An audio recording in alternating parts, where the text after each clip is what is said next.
Hey hi guys, so welcome to this special video once again, जहां पे हम लोग आज डिस्कस करने वाले हैं डाइवर्सिफिकेशन के बारे में guys. So let me share the slide. तो डाइवर्सिफिकेशन बहुत इंपॉर्टेंट टॉपिक है गाइस, सबको करना चाहिए। तो आप अपने वेल्थ में कैसे डाइवर्सिफिकेशन कर सकते हो, that is what we are going to talk about. So it is like wealth generation through diversification. मतलब एक ही जगह पैसा रखने से हो सकता है वेल्थ डिस्ट्रक्ट भी हो जाए। जैसे किसी ने समझो सारा पैसा क्रिप्टो में लगा दिया और क्रैश हो गया क्रिप्टो, तो चला जाएगा। सारा पैसा किसी ने गोल्ड में रख दिया तो डिस्ट्रक्शन भी हो सकता है। इसलिए diversification is very very important. तो क्या क्या होता है डाइवर्सिफिकेशन, पहले समझते हैं। तो डाइवर्सिफिकेशन बेसिकली होता क्या है कि आप अपने पैसे को मल्टीपल एसेट क्लास में डालो। जैसे यहाँ पे आपको बास्केट में दिख रहा है, थोड़ा पैसा आप इक्विटी में डाल के रख सकते हो, थोड़े बॉन्ड्स में रहेंगे, थोड़े स्टॉक्स में रहेंगे, कमोडिटी में रहेंगे, क्रिप्टो करेंसी में भी हो सकता है, और रियल एस्टेट में तो हो ही सकता है। On top of that you can put some money in gold also. So this is called diversification. मतलब अपने पैसे को डिफरेंट डिफरेंट एसेट क्लास में आपने डाइवर्सिफाई कर दिया। सो it is like don't put all eggs in the same basket. तो आपको सारा एक ही नहीं रखना है, आपको डिफरेंट डिफरेंट एसेट क्लास में डिवाइड करके रखना है। तो ये थियोरी है जो वॉरेन बफे ने भी बोला है कि don't put all your eggs in the same basket, right. तो इसको आपको फॉलो करना, आपको अगर अच्छा पोर्टफोलियो बना के रखना है तो। सो क्यों इंपॉर्टेंट है डाइवर्सिफिकेशन टुडे, वो भी समझते हैं। तो अभी जैसे 2026 का सिनारियो आप देख रहे हो, तो क्या चल रहा है ग्लोबल इकोनॉमी में, पूरा हलचल मचा हुआ है ड्यू टू ट्रम्प टैरिफ, कभी वॉर का सिचुएशन, जियो पॉलिटिकल टेंशन जिसको बोलते हैं, राइट। और हमेशा कुछ ना कुछ इंटरेस्ट रेट का भी प्रेशर आता है। देन आप देख ही रहे हो ट्रम्प का टैरिफ का नाटक चल ही रहा है, राइट। इस वजह से क्या होता है कि ग्लोबल इंटरेस्ट रेट, जियो पॉलिटिकल, ये सब आपको मार्केट को वोलाटाइल कर देता है। ठीक है। तो इसमें इक्विटी एंड सेक्टर ग्रोथ भी कभी कभी ऊपर नीचे हो जाता है। यस, तो ये भी बहुत ज्यादा वेरी करता है। मतलब जो आपकी एक्सपेक्टेशन है वैसा नहीं रहता है। तो volatile market, equity and sector में ग्रोथ अगर नहीं हो रहा है तो then safe haven asset class क्या बोल रहे हैं, अभी गोल्ड को बोला जा रहा है। बिकॉज देख रहे हो गोल्ड एंड सिल्वर जो है बहुत भाग रहा है ऊपर की तरफ। तो सिंस उधर दिखा गया कि इक्विटी में नहीं पैसा बन रहा है, तो लोगों ने गोल्ड और सिल्वर में डालना शुरू कर दिया।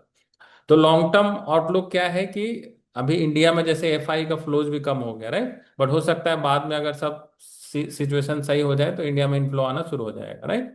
तो these are the factors, that is why you should do diversification. Because market volatile है, डिफरेंट एसेट क्लास में रखोगे तो वोलाटिलिटी थोड़ा सा बैलेंस में रहेगा। इक्विटी में ग्रोथ थोड़ा कम हो रहा है, सेफ हेवन क्लास में ज्यादा हो रहा है, तो इसलिए आपको सब जगह डाइवर्सिफाई करके रखना है।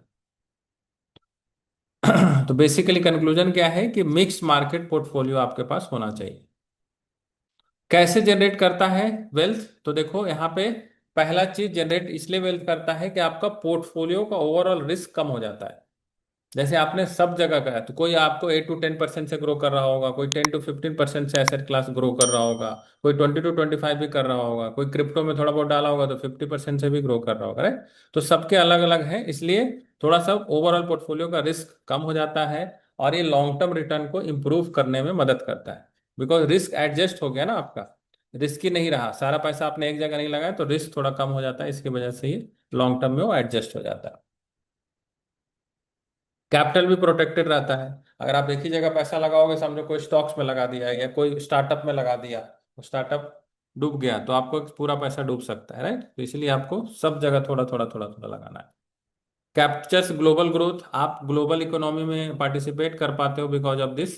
बिकॉज आप केवल इंडियन स्टॉक्स में डालते हो तो दैट इज नॉट सफिशिएंट, आपको कुछ यूएस के स्टॉक्स में भी डालने चाहिए, बाहर की कंपनी के स्टॉक्स भी खरीदने चाहिए। तो इससे आपका ग्लोबल ग्रोथ भी आप कैप्चर कर पाते हो। कभी कभी कोई कंट्री स्टैग्नेंट हो जाती है, जैसे आपने देखा होगा जापान का ग्रोथ स्टैग्नेंट हो गया है, समथिंग लाइक दैट, राइट। तो सेम थिंग आप यूएस का भी अभी देखो तो ग्रोथ सस्टेनेबल है, कभी बढ़ता है घटता है, लेकिन कभी कभी बैलेंस रहता है। तो इसलिए इंडियन मार्केट में, यूएस मार्केट में, सब जगह अगर थोड़ा थोड़ा पैसा डाल के रखोगे तो ग्लोबल ग्रोथ को आप कैप्चर कर पाओगे। देन सैंपल डाइवर्सिफिकेशन पोर्टफोलियो क्या हो सकता है, एक रफ मैं बताने का ट्राई करूंगा यहाँ पे।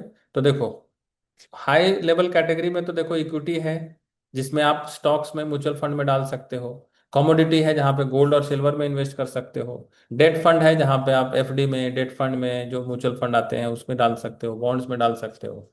देन क्रिप्टो में भी थोड़ा डाल सकते हो। तो अगर रफली मेरे का हिसाब से देखा जाए तो 50-60% अगर आपको अच्छा रिटर्न चाहिए तो इक्विटी में आपका पोर्टफोलियो का एक्सपोजर होना चाहिए। फिर बचा कुचा 10 to 15% आप हेज अगेंस्ट इन्फ्लेशन, इसको बोलते ही हैं, गोल्ड हमेशा हेज होता है। कोई क्रैश भी आता है तो देखो हेज की तरह काम करता है। यस, तो गोल्ड का भाव ऊपर जाता है। डेट फंड तो होना ही चाहिए जो आपको इमरजेंसी नीड में काम आएगा। सपोज करो अभी पैसे की जरूरत पड़ गई तो इक्विटी स्टॉक्स बेच नहीं पाओगे अगर वो माइनस में है, राइट। बट आप डेट बॉन्ड्स को आप क्लोज करके काम कर सकते हो। देन क्रिप्टो में बहुत हाई ग्रोथ मिलती है बट रिस्क भी बहुत ज्यादा है, इसलिए वहां पे 5 to 10% मैक्सिमम आपको रखना चाहिए, उससे ज्यादा रखने की जरूरत नहीं है। तो this is like a high level portfolio. थोड़ा सा आप रियल एस्टेट में भी डाल सकते हो, राइट। बट इसमें एक प्रो टिप ये है कि देखो आपको थोड़ा सा रीबैलेंस भी करना पड़ेगा। ऐसा नहीं कि एक बार डाल दिया तो इसमें कम ज्यादा नहीं कर सकते। जैसे मार्केट में क्रैश आने वाला है तो आप क्या कर सकते हो, 50-60% इक्विटी में से 20% निकाल के उसको 10% टेम्पररी आप डेट फंड में शिफ्ट कर सकते हो। इसको बोलते हैं रीबैलेंस, बीच बीच में करते रहना चाहिए, राइट। तो उससे और आपका इफेक्टिव रहेगा पोर्टफोलियो और अच्छी वेल्थ मिलने का चांस मिलेगा आपको।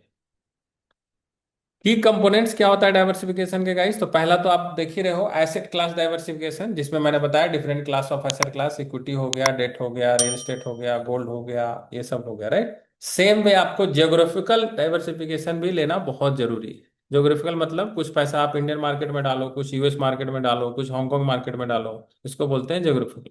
सो दैट यहाँ की इकोनॉमी सही नहीं है, वहां की इकोनॉमी सही है, तो आपको उस सेक्टर में ग्रोथ मिल जाएगा।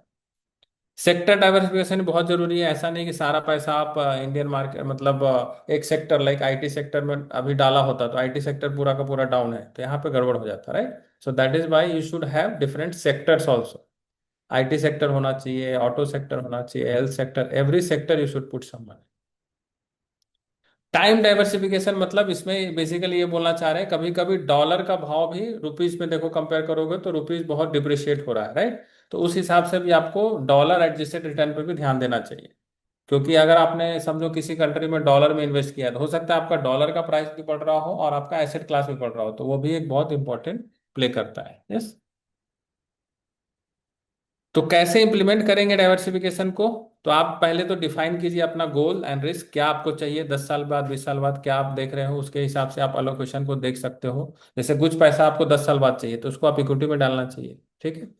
फिर allocation based on different class, geographical and sector, जैसा मैंने बताया आपको। रेगुलरली रीबैलेंस करना भी बहुत जरूरी है, नहीं तो रीबैलेंस नहीं करोगे तो रिटर्न थोड़ा कम हो जाएगा।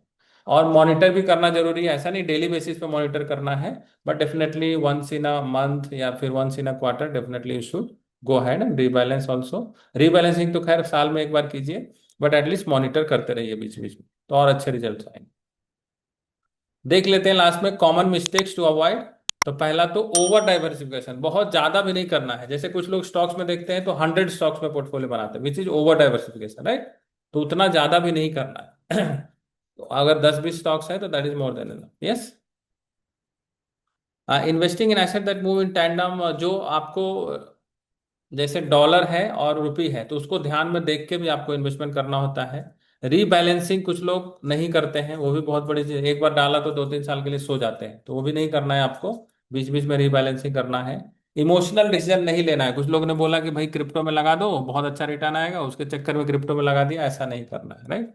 सो that is how you should avoid this mistakes and make it as a like long term growth. ठीक है। तो ये सारी टिप्स हैं गाइस, जो आप फॉलो करोगे तो definitely you can make your portfolio better और बेटर रिटर्न आने के चांसेस रहेंगे। So I hope you like this video. Thank you so much for listening and please comment और क्या क्या आपको किस टॉपिक पे वीडियो चाहिए तो मैं आपको बना के दूंगा यहाँ पे, so that your knowledge is upgraded. Thank you so much, all the best.